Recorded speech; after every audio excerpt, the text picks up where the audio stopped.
ખુશ છું આજે. કારણ પૂછો શું કામ? બૈરી સામે મારે એકલાય નહીં, બધા એ ઝૂકી જવું પડતું હોય છે. આમિર ખાનનો દાખલો લો. 90 મિનિટની પિક્ચર બનાવી, ધોબી ઘાટ. હવે આમાં એવું થયું, આ ધોબી ઘાટ એને તો બનાવી, પણ અમારો ધીરજ ફોટોગ્રાફર કરો ને, એ આ પિક્ચર જોઈને એના મનમાં કાંઈક કીડો સળવળ્યો. એટલે મારી પાસે આવ્યો, મને કે આપણે 60 મિનિટનું પિક્ચર બનાવવું છે. મેં કહ્યું કેમ ભાઈ 60 મિનિટનું? મને કે એક જ સીડીમાં આવી જાય, સમજ્યા ને? હા, એ બરાબર તારી વાત ધીરજ. તો મને કે હવે ફોટોગ્રાફીમાંથી થોડું આગળ વધવું છે, ફિલ્મમાં પડવું છે. પિક્ચરનું નામ રાખ્યું છે સ્મશાન ઘાટ.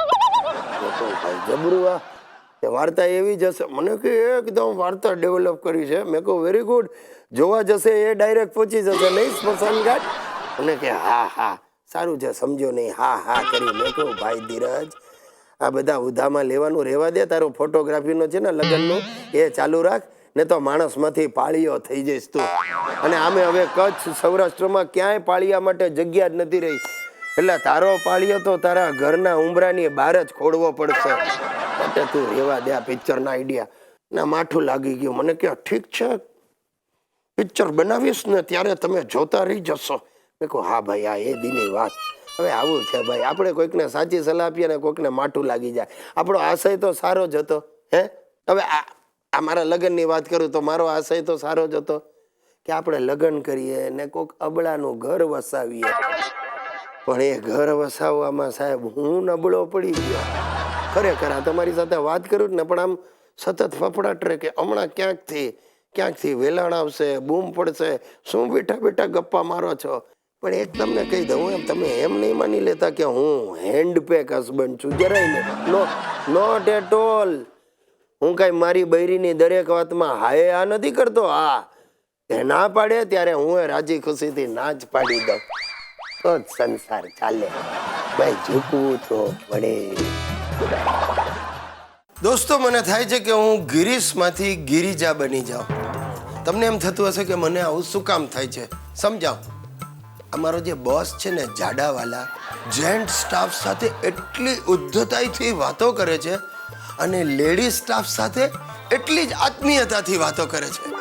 અને એમાંય અમારી ઓફિસની પીઆરઓ મિસ પ્રીતિ મીરાણી માટે એને વિશેષ લાગણી છે. કારણ કે મિસ મીરાણી પબ્લિક રિલેશનને બદલે પ્રાઇવેટ રિલેશન વધારે સાચવે છે. પ્રીતિ મેડમને દર વર્ષે પગાર વધારો મળે અને હું પગાર વધારો માંગુ તો મને ગાળો મળે. ગિરીશ કુમાર. Yes sir. પ્રીતિ મેડમને મારી કેબિનમાં મોકલો. નહીં આવે સર. કેમ? નહીં, કારણ કે પ્રીતિ મેડમ આજે ઓફિસ જ નથી આવ્યા. કેમ? સર ડિલિવરી માટે ગયા છે. વોટ? પ્રીતિની ડિલિવરી? Yes sir. તમને કેમ આઘાત લાગ્યો? અરે પણ પ્રીતિ તો હજી કુંવારી છે. ધેટ્સ રાઈટ સર, એ તો કુંવારી જ છે, પણ એની સિસ્ટરની ડિલિવરી માટે ગઈ છે. ઓફો, તો એમ સીધું બોલતા શું થાય છે તમને? Sorry sir. નોનસેન્સ.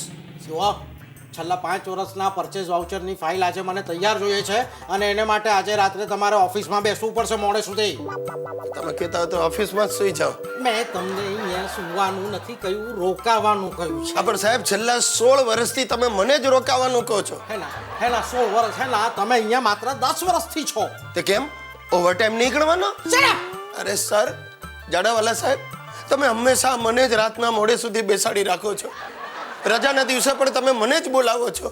અરે કંપનીના વિકાસ કરવા માટે આવું બધું કરવું પડે. અરે પણ સાહેબ, કંપનીનો વિકાસ થાય છે, એમાં મારા ફેમિલીનો વિકાસ અટકી ગયો છે. એટલે શું? મારી એક જ બાબો છે. મારા દાદાજીની કેટલી ઈચ્છા છે કે મારા હિતિયા સાથે રમવા માટે એક નાનકડી બહેન હોય. તેલ લેવા ગઈ તમારા દાદાજીની ઈચ્છા? મારે તો બાળકો જ નથી. પણ હવે એમાં તો હું કેવી રીતે મદદ કરું? Keep quite. તમારા લીધે મારું ભેજું ફરી જાય છે. Very good. એનાથી સાબિત થાય છે કે તમને ભેજું છે. Shut up. તમે ચૂપ રહેવાનું શું લેશો? પગાર વધારો નહીં મળે. આવતા 5 વર્ષ સુધી તમને કોઈ પણ જાતનો પગાર વધારો નહીં મળે. વિચારી લો જાડાવાલા સાહેબ, વિચારી લો.